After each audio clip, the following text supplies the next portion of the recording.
Hello, this is Professor Asma Parveen from Department of Psychology, Aligarh Muslim University. Today, I will discuss the next non-random sampling technique, that is snowball sampling. This snowball sampling is a research technique that involves selecting a sample of people by starting with a small group and gathering information from them. These individuals are then asked to identify others in their network who can also provide valuable information, and these new individuals are added to the sample. This process continues with each new person identifying more people who can contribute to the data collection. The goal in this method is to gather enough information or reach a point where no new insights are gained. This method is especially useful when studying populations that are hard to reach or sensitive topics where traditional sampling methods may not work well. By using existing networks, researchers can access individuals who have unique perspectives or experiences. Snowball sampling allows for a snowball effect where the sample size grows exponentially as more people are added through referrals. This snowball method is a very unique method used in the research to gather data from a larger population. It begins with a small group of people known as seeds who are conveniently chosen. These seeds then play a crucial role in expanding the sample size by recruiting additional participants for subsequent waves. This process resembles a snowball rolling down a hill, gradually growing larger and gaining momentum. As each wave progresses, more and more individuals are added, resulting in a diverse and representative sample for analysis. Snowball sampling offers an effective way to reach individuals who may be difficult to access through traditional methods, allowing researchers to have insights from a wide range of perspectives. In some cases, it can be challenging to find the right people to participate in research, particularly in exploratory studies. In these situations, each participant is asked to identify one or more other people who fit certain criteria, such as individuals with specific characteristics or expertise. This way, the sample grows to a predetermined number as each participant identifies others who can be included. Snowball sampling is particularly helpful when studying special situations such as gathering a sample of drug abusers, alcoholics, or pickpockets. It is also useful for reaching communities of people who are difficult to access, like sex workers, homeless individuals, or sometimes teenagers. An example of snowball sampling is recruiting sample members through social media platforms and having them promote the research to others in their network. There are three sampling methods that we are using in snowball sampling, and these are linear, exponential non discriminative, and exponential discriminative. Linear snowball sampling method involves selecting participants who meet certain criteria and then asking them to refer others who also meet the criteria. This method is useful when studying a specific population with defined characteristics. Exponential non-discriminative snowball sampling, on the other hand, does not require participants to meet specific criteria. Instead, participants are asked to refer anyone they know who might be relevant to the study. This method allows for a wider range of participants and can be useful when studying a diverse population or exploring new areas of research. And the exponential discriminative snowball sampling focuses on identifying key individuals within a network who can provide valuable insights. These key individuals are selected based on their knowledge, expertise, or influence within a particular field. By targeting these individuals, researchers can gather in depth information and have a deeper understanding of the topic. Now, I will discuss all these three methods in detail, and the first one is linear snowball sampling. It is a method of recruiting participants through referrals. Instead of directly finding participants, the researcher starts with one person and asks him to refer someone else. This process continues until enough participants have been included in the sample. This type of sampling is most effective when there are no restrictions on who can be included.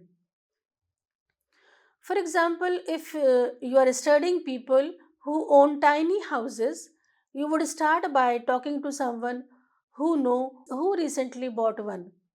After interviewing them, you would ask if they could refer someone else who also owns a tiny house. By doing this, you can ensure that you interview a variety of respondents from different social circles.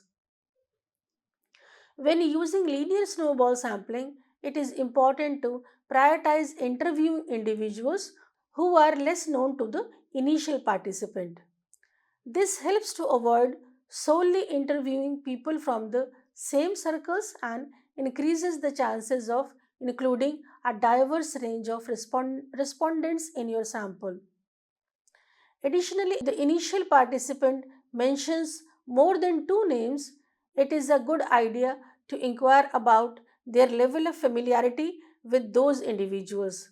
By doing so, you can determine which person they know the least and prioritize interviewing them. This method is useful when studying topics where it may be difficult to find participants through traditional means. By relying on referrals, researchers can access individuals who may not have otherwise been included in the study. For instance, if you are researching the experiences of individuals who live in remote areas, linear snowball sampling would allow you to connect with one person living in such an area and then ask them to refer others.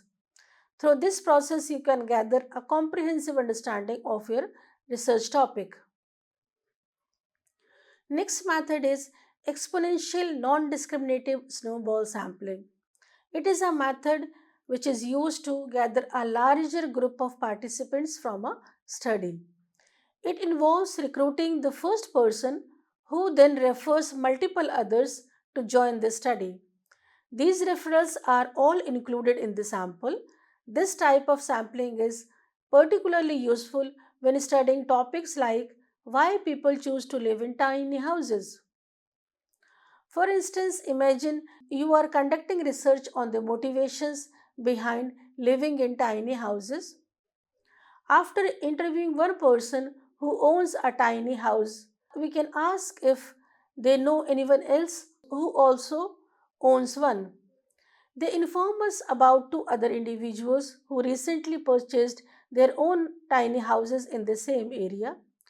We then arrange interviews with these two individuals and request that they introduce us to even more tiny house owners.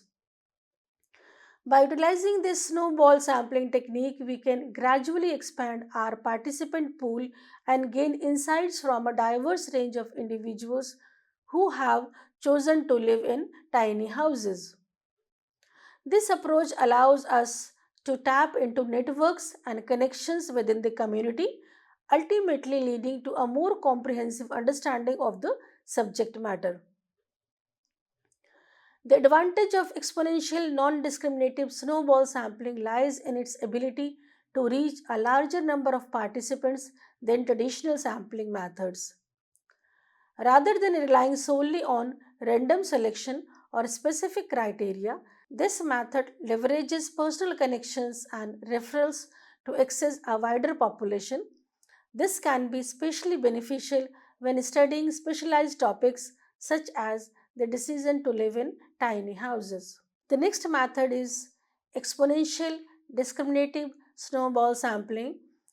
This sampling method involves carefully selecting participants who meet specific criteria rather than including all referrals. For example, If we are studying the motivations of people who have bought tiny houses in the past 3 years, we would start by asking our acquaintances if they knew anyone who fits this description. After interviewing one person who bought a tiny house a year ago, we ask if they know any other owners without specifying the time frame. If they know two more people who bought tiny houses in the same area, but one of them bought their house 4 years ago, we only interview the other person who bought their house 8 months ago. This process is repeated, asking for referrals and screening them until we have enough participants for our study. Snowball sampling begins with a small group of respondents who fit our study's criteria. These initial participants then assist us in finding more respondents, creating a snowball effect as our sample size grows. This method helps us to gather data from individuals who may be difficult to reach through traditional sampling methods. By relying on referrals from participants, we can access a network of individuals who share similar characteristics or experiences. This approach can be useful when studying uh, specific topics or populations that are not easily accessible through random sampling. The advantage of using exponential discriminative snowball sampling is that it allows researchers to focus on individuals who meet specific criteria, ensuring that the collected data is relevant to the research question. By selectively choosing participants, researchers can obtain a more targeted and representative sample. Additionally, this method can help uncover hidden connections and patterns within a community or social network. Through the referral process, participants may recommend others who have similar experiences or perspectives, providing valuable insights and expanding the scope of the study. Snowball sampling is a research method that offers various advantages, and one of the benefit of using this method is the ability to study populations that may be difficult to reach through other means. For example, individuals who belong to stigmatized groups such as those experiencing homelessness, maybe sex workers, they may be hesitant to participate in research due to fears of exposure. However, with snowball sampling, participants can refer others they know and trust to the researcher, making it easier to access these populations. Another advantage of snowball sampling is its low cost and ease of participant recruitment. Unlike other methods that require expensive or complicated procedures to find participants, snowball sampling relies on individuals recruiting others. This eliminates the need for elaborate recruitment strategies, reducing cost and simplifying the process. Additionally, snowball sampling also offers more flexibility compared to probability sampling methods. Probability sampling involves specific rules and random selection to choose participants, whereas snowball sampling only requires finding someone willing to participate and introduce the researchers to others. This flexibility allows for a broader range of potential participants to be included in this study.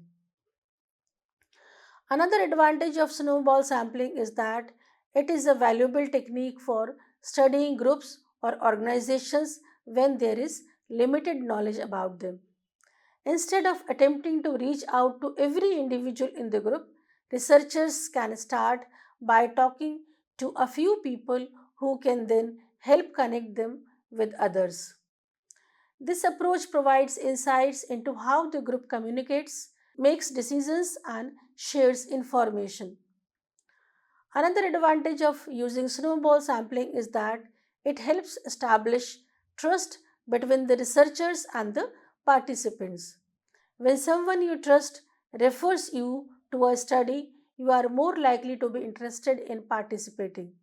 However, it is important for researchers to carefully consider the advantages and disadvantages of this method before deciding if it aligns with their research objectives.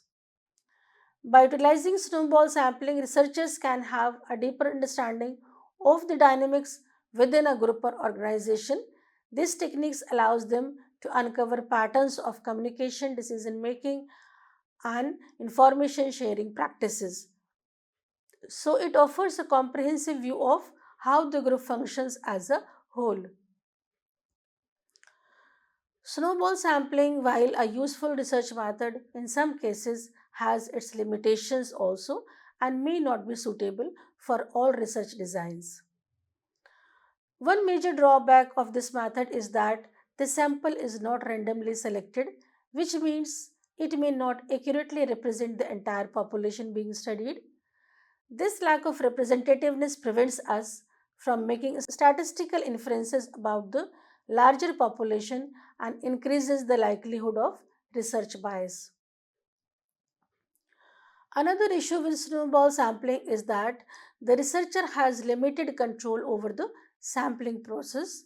Instead, they heavily rely on referrals from participants they have already identified. While this can be beneficial in some cases, it also introduces the potential for sampling bias. People tend to refer others who are similar to them, which can skew the sample and limit its diversity. Furthermore, relying solely on referrals can make it challenging to reach the desired sample size. Some individuals may be unwilling to cooperate, hesitant to disclose their identities, or generally distrustful of researchers. These factors can hinder the effectiveness of snowball sampling and make it difficult to gather a diverse range of perspectives. Another concern with snowball sampling is the potential for bias in participant selection. The individuals who initiate the process have a significant influence on who gets included, which can result in a lack of diversity or an overrepresentation of certain types of people in the final group. Another problem with snowball sampling is that it can lead to a less varied group due to the reliance on referrals. As people tend to associate with others who are similar to them, so this can limit the diversity within the sample. Researchers must be aware of these issues and make efforts to minimize bias when choosing participants. Additionally, unlike random sampling, which allows researchers to determine the total number of people and provides an equal chance of selection for each individual, snowball sampling presents difficulties in estimating the true size of the population. This method relies on connections and referrals, making it challenging to ascertain the exact number of individuals involved. Consequently, applying the findings from a snowball sample to the entire population may not always yield accurate results. Researchers should exercise caution when interpreting their findings, recognizing that they may not be fully represent everyone. So, in conclusion, we can say that while snowball sampling can be a useful method for gathering participants in research studies, it is important to acknowledge its limitations. The potential for bias in participant selection and the tendency for the group to be less diverse are significant concerns. Researchers must be mindful of these issues and take steps to mitigate bias and interpret their results appropriately. By doing so, they can ensure that their research accurately represents the broader population and contributes to meaningful conclusions. I have discussed all the non random or non probability sampling designs. This chart shows the commonly used non probability sampling designs at a glance. As you can see that the description of convenience sampling is that in this method researchers select individuals who are readily available and convenient. And the example of this convenience sampling is surveying people in a shopping mall. Judgmental sampling can be described as a method in which researchers use their judgment to select individuals who fit specific criteria. An example would be handpicking participants with certain expertise. Snowball sampling means that existing participants refer other potential participants, forming a chain. For example, recruiting participants through referrals. While in quota sampling, researchers set quotas for different groups and non randomly fill them. For example, surveying a specific number of men and women. Now, I will discuss the advantages of non probability sampling methods.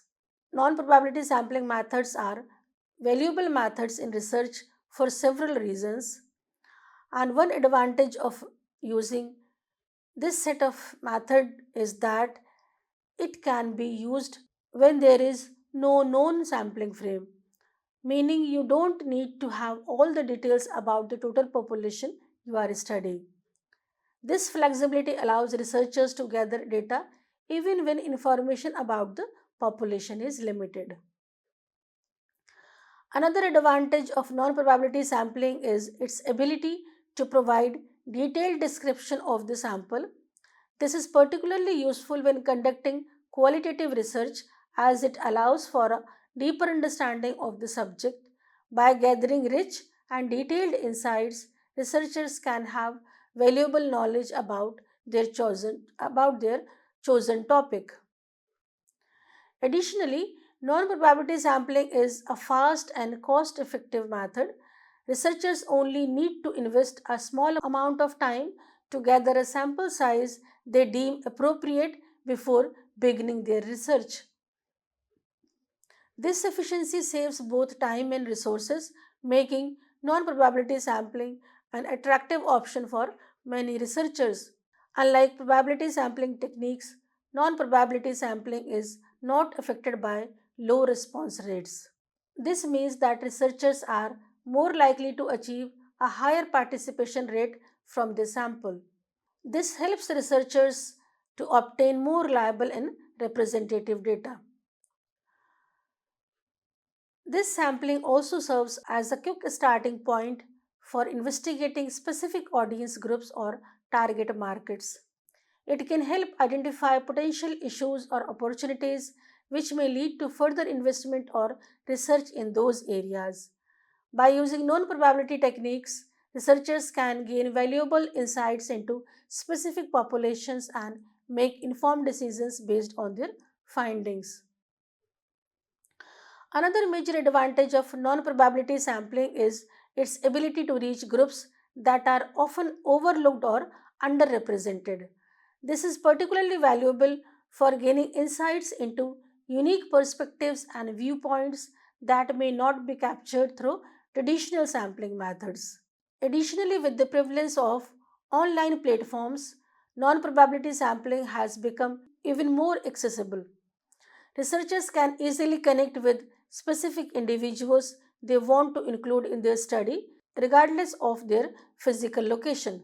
Another advantage of non probability sampling is its capacity for real time analysis.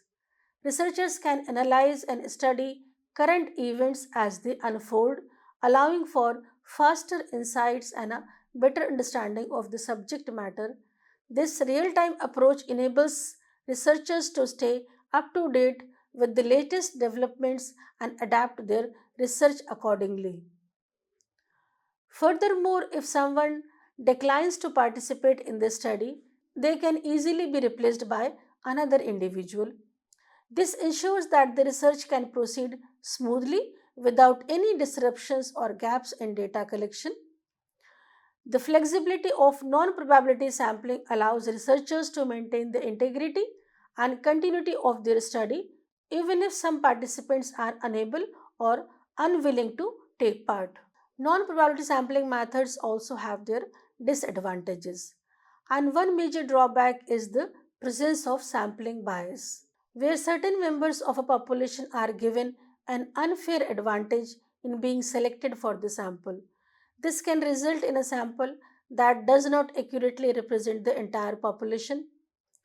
Another disadvantage is that the results obtained from non probability sampling cannot easily be scaled up or used to make generalizations about the wider population. In other words, the findings may not be applicable to a larger group of people. Certain non probability sampling methods, such as volunteer or convenience sampling, can also lead to biased samples. These methods often attract individuals who are more likely to agree to participate in the research. These individuals may have strong views that they want to share, which can skew the validity of the results. So, it is important to recognize that these biases can impact the overall accuracy and reliability of the findings. To address these issues, researchers should be aware of the potential for sampling bias and take steps to minimize its impact. So, they should acknowledge the limitations of their findings and avoid making broad generalizations based on non probability samples alone. Another major drawback is the potential for bias to be introduced into the research. When specific criteria are used to select participants, personal opinions and views can influence who ends up in the sample, which can impact the findings of the study.